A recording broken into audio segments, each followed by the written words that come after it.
Hello बच्चों, चलिए प्रश्न को देखते हैं। निम्नलिखित में से किस एक को सर्वाधिक उचित रूप में संक्षिप्त किया गया है? हमारे पास दिए हुए विकल्प हैं। विकल्प ए, परपोषी वह जीवधारी होता है जो अन्य जीव को पोषण प्रदान करता है। विकल्प बी, एमेंसिलिज्म वह संबंध है जिसमें एक स्पीशीज को लाभ पहुंचता है और जबकि दूसरी अप्रभावित रहती है। विकल्प सी, परभक्षी वह जीव होता है जो किसी अन्य जीव को अपने भोजन के लिए पकड़ता है और मार डालता है। विकल्प डी, परजीवी वह जीव होता है जो सदैव अन्य जीवधारी के शरीर के भीतर रहता है और उसकी मृत्यु का कारण बन जाया करता है। प्रश्न की मुख्य अवधारणा है मुख्य अवधारणा इस प्रश्न की मुख्य अवधारणा है पारस्परिक क्रिया। देखिए, अगर बात की जाए पारस्परिक क्रिया के विषय में तो पारस्परिक क्रिया क्या होती है? दो जीवों के मध्य या दो प्रजातियों के मध्य, दो जीवों के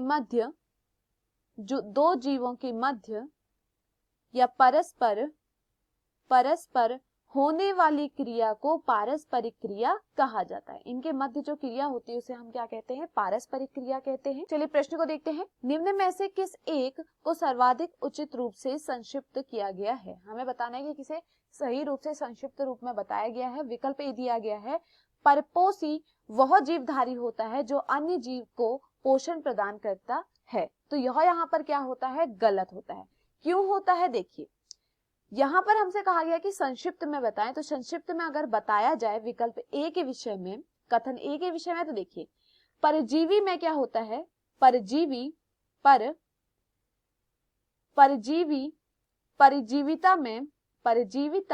में एक जीव दूसरे जीव से क्या करता है? एक जीव दूसरे जीव से पोषक तत्व लेता है। एक जीव दूसरे जीव से पोषक तत्व लेता है। किसमें लेता है? परजीविता में।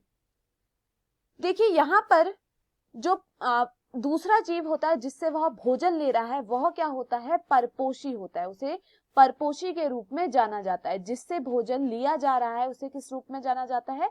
परपोषी के रूप में जाना जाता है। तो यहाँ पर जो परजीविता होती है, परजीविता में एक जीव क्या करता है, या हम कहें परजीवी क्या करता है? परपोषी से क्या लेता है? पोषक तत्व लेता है। तो इस कारण यहाँ पर विकल्प ए क्या होता है? गलत होता है।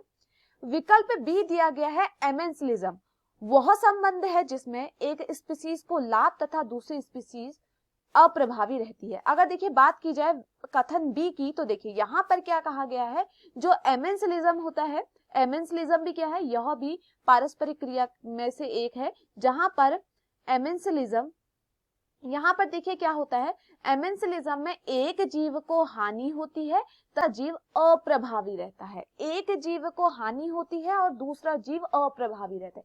लेकिन यहाँ पर क्या कहा गया है? एक को लाभ हो रहा है और दूसरा अप्रभावी है। तो यह भी यहाँ पर इस कारण क्या होता है? गलत, क्योंकि एक को क्या हो रही है? हानि, और दूसरा अप्रभावी है। विकल्प सी दिया गया है, परभक्षी वह जीव होता है जो किसी अन्य जीव को अपने भोजन के लिए पकड़ता है और मार डालता है। तो देखिए, परभक्षण में क्या होता है? परभक्षण में परभक्षी क्या करता है? परभक्षी अपने भोजन के लिए किसी और जीव को क्या करता है? मार डालता है, उसे मारता है। तो इसी को हम क्या कहते हैं? परभक्षण कहते हैं। तो यहाँ पर देखिए विकल्प सी जो है एकदम सही दिया हुआ है, जहां पर बताया गया है कि परभक्षीवाद द्वारा किसी अन्य जीव को उस अपने भोजन के लिए क्या किया जा रहा है? मारा जा रहा है। तो यहाँ पर जो सी विकल्प है यहाँ पर क्या है? सही है। विकल्प डी दिया गया है, परजीवी वह जीव होता है जो सदैव अन्य जीवधारी के शरीर के भीतर रहता है और उसकी मृत्यु का कारण बन जाया करता है। तो देखिए यह भी यहाँ पर गलत होता है। क्यों होता है वो देखते हैं। देखिए, परजीवी क्या होता है? परजीवी यह परपोषी को तब तक नुकसान नहीं पहुंचाता है, यह परपोषी को तब तक नुकसान नहीं पहुंचाता है जब तक वह उस पर रहता है। परजीवी परपोषी को तब तक नुकसान नहीं पहुंचाता है जब तक वो उस पर रहता है। अगर यह क्या करे, परपोषी को नुकसान पहुंचा देगा तो क्या होगा, देखिए अगर ये परपोषी को नुकसान पहुंचाएगा तो इस जो परजीवी होगा इसको भोजन और आश्रय दोनों नहीं मिल पाएगा, ना ही इसे भोजन मिलेगा और ना ही इसे क्या मिलेगा, ना ही इसे आश्रय मिलेगा। तो इसलिए क्या है, जो परजीवी होता है वह कभी भी अपने परपोषी को नुकसान नहीं पहुंचाता है। तो इस कारण विकल्प डी क्या होता है, गलत होता है। तो दिए हुए विकल्पों में जो हमारा सही विकल्प होता है वह है विकल्प सी। मैं आशा करती हूँ आपको यह समझ में आया हो। धन्यवाद।